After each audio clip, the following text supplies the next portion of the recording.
Hey everyone, how are we all? I hope we're all well.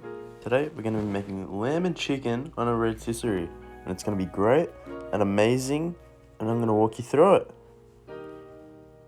Now I'm going to put the recipes and methods to marinate this meat that I'm using in the description, and I marinated these overnight last night.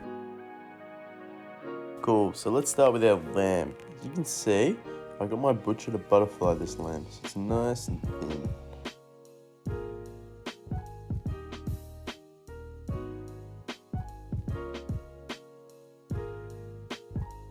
And what we're going to do is we're trying to skewer it with these 4 prongs at the end of our rotisserie stick. I don't know what you call this thing. Someone else probably knows. So anyway, we're just going to try and figure out how to get these on, an easy way to do it with just one person. But it's not really working, so I'm just sort of going to give up and call my dad to come and help me. Alright, now he's here, I can actually get to it. You can see my dad now. And we're just going to speed through putting all these on. You're looking for an even thickness of meat throughout the entire thing.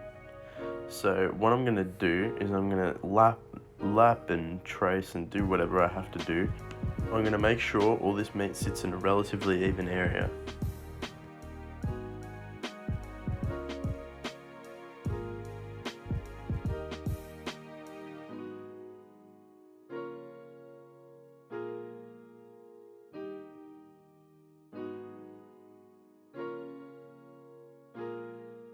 Now when we finish putting our lamb on, we want to do the exact same thing with our chicken. So this is also butterfly chicken, this is chicken breast and thigh. But we're going to push another set of prongs into the top just to hold our meat together. And then you can have a look at it, spin it around a bit, and then that's it, it's ready to go. Now coming outside, you can see we've got our coal fire going. And we're going to put this on our little tiny rotisserie, and yes, I am wearing slides and socks. Alright, turn your motor on and let this spin. This is going to spin for a while, so sit down, get a beer, relax, and wait for it to be ready. Now I'm just going to give you a montage of this meat turning because I think it looks cool, so I'm just going to leave you alone with it for a while.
Cool, now after about an hour and 45 minutes, this is what I've got. So you can see the lamb looks pretty dark, but that's because that's nice charring. It's not burnt, I promise. I'm gonna go ahead and you're gonna cut thin pieces off this. You don't want to cut all the way through because this is still raw in the middle. So what we're really trying to do is we're trying to remove those crispy bits. Those bits that are nice and dark, nice and caramelized, whatever you want to call it, nice and burnt.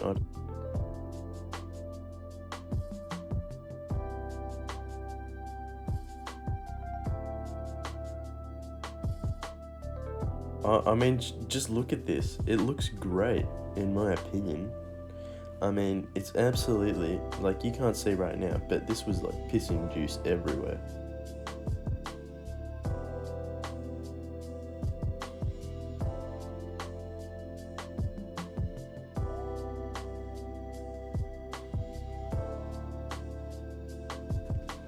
I'm gonna give my dad a turn at cutting because he thought it looked fun. Always make sure that your dad gets a go. My dad's the best, you know. He pretty much taught me how to cook.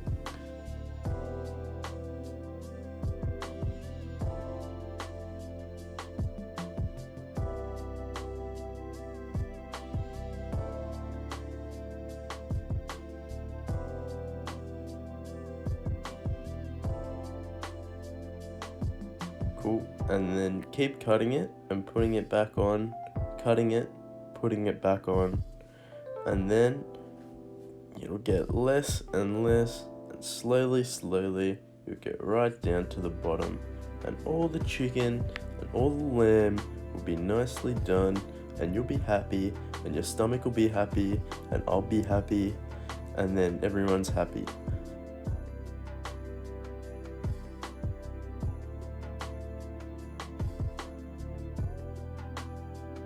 And now comes my favourite part, because I get to eat this thing. So I've got Lebanese bread here, and I'm going to put some hummus down. This is just store-bought, and I made some tzatziki earlier. If you want to make tzatziki, look it up.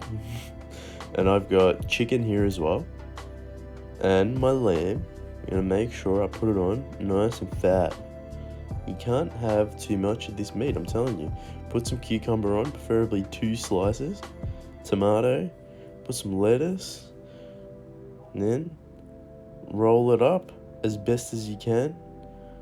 It's made a pretty big wrap, but I still did eat 2 of these. There you go. There's my wrap. Like, this tasted absolutely incredible. Like, I'm not gonna lie, I did eat one for breakfast the next day.